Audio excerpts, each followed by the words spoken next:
This video is on how to plan and say those sources that you want to quote or paraphrase or summarize, and put that on your outline plan. Why do we need to cite sources in your researched speeches and even in your other communication, like when you're talking to somebody? Why do we want to back it up with what someone else says or shows? Let's preview this video. First, I'm going to give you a reminder about why we're citing. I'm going to compare academic writing, like your papers that are MLA and APA, will then show you how you plan to say those sources smoothly, and you write that down and highlight it on your outline form, and then just have a slide on ways students have said that they might remember to say each of their sources. Aristotle is the foundation of rhetoric. This book was written with a lot of his content that apparently he's taught his students. And he said that all ways to appeal to the audience have elements of persuasion in them, but we want to grab hearts and minds. We want to get ethos so that they believe we are trustworthy, that we have strong character, we're believable. So we want to appeal and use support that grabs emotions and imagination.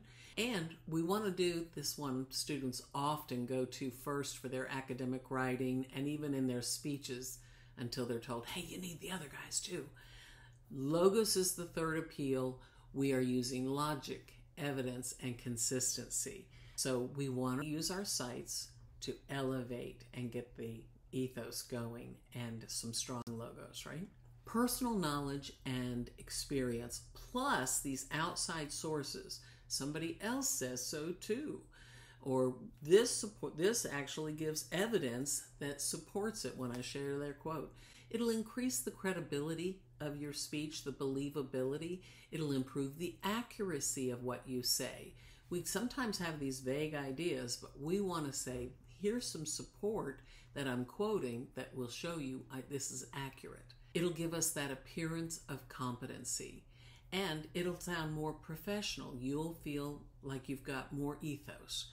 Finally, it's going to give you, your listeners or your online audiences, your viewers, sources that they can seek out as well. Academic writing uses parentheses, and parentheticals are not for our speech outlines. We won't use them for what author said something. In your academic writing, you're going to have two places. So these are your other academic papers, although some people have put some parentheticals in their TED Talk or interpersonal skills paper. And we'll use parentheses in our final written self-evaluation, but I call it MLA-ish. We'll talk more about it because it's non-retrievable sources. In your MLA format, you're going to have two different kinds of citations on your academic papers. You're going to have an in-text citation, the parentheses with the author's last name, and you're going to have a works cited page where there's a certain format you must follow. There is a 15-minute Computer Lab Day video on using one app, Citefast. Go ahead and take a screenshot of this if you need. To make the shape right, and you know you can use the librarians and learning center tutors or other bibliographical apps to make that format right. Do get a second set of editing eyes on your works cited. In COM, that takes off a lot of points on your outline if the shape's not right. In a real academic paper, you are going to use a quote, a summary, a paraphrase, a chart, something like that. And they might have an author and a page number, or they might just have the organization that put that out. You're going to need to have the internal citation with the parentheses, the works cited or reference page for American Psychological Association's format. Guys, MLA is for most people's undergraduate work. Some institutions use something different. APA is often used in science and psychology, graduate work, and I understand Roane State education classes may use APA as well. Whatever your teacher wants. These are Google images. Here is a simple example of an internal citation on a written paper. It is reported that blah, blah, blah, and it has the author and the page. And you need to check with your teachers if they want that comma in there or not. The MLA Works Cited from Scribner that shows that you've got a certain heading, it's got to be a certain font. MLA actually allows 3 fonts now, but all papers used to be Times New Roman, like size 12 only. And that's what I tend to make all our papers because of that. It continues to be an MLA standard, but not every teacher will take that. You decide. You hear from your instructor. So this is alphabetically ordered. It starts at the top of its own page. Every first line is on the left. We call that left justified. And then you've got indents where it scooches in secondary or tertiary lines. That's academic writing. Now, let's get back to outlines. How do you plan out on your outline the way you're going to say the citations? Not doing the parentheses. We are going to say the fact, the quote, the summary, or the paraphrase on your outline, like in a sentence. Many students, they feel uncomfortable with it and they haven't figured it out yet. They'll say their sentence from the other source, and then they'll say, and I found this source at. And there's a lot better ways to do it. So let's look at those. Here's our teaching method to you guys. Find the name of the source, the organization, the author, the speaker, and who they are. What's their authority? Why should we believe that name or that source or that organization? You get the source. Then you find the quote, the summary, the paraphrase, the chart, whatever you want to actually cite and talk about.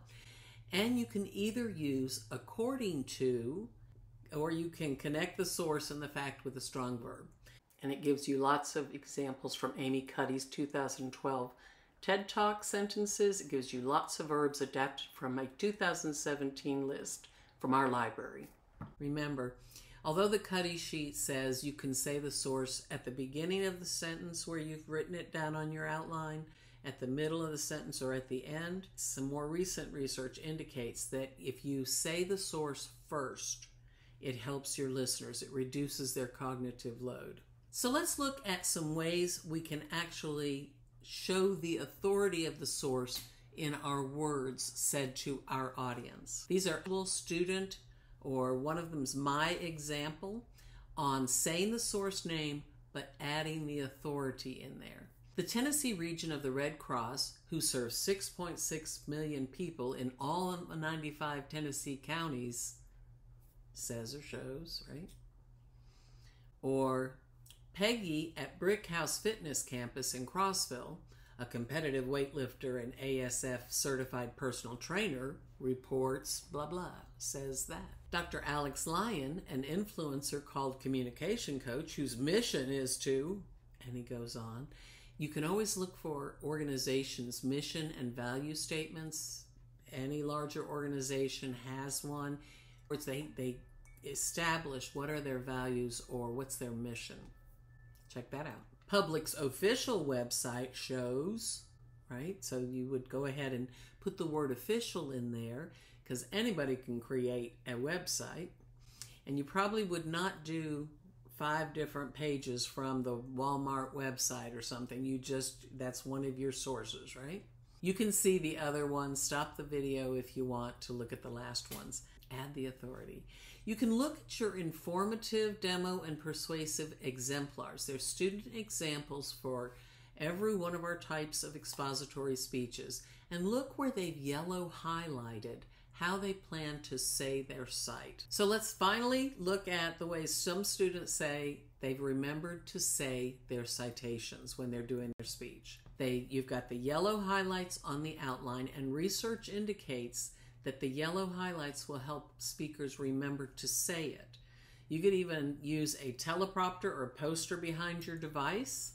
You can use cue cards. Some people actually yellow highlight on their cue cards the exact way they plan to say their sources and their planned citation.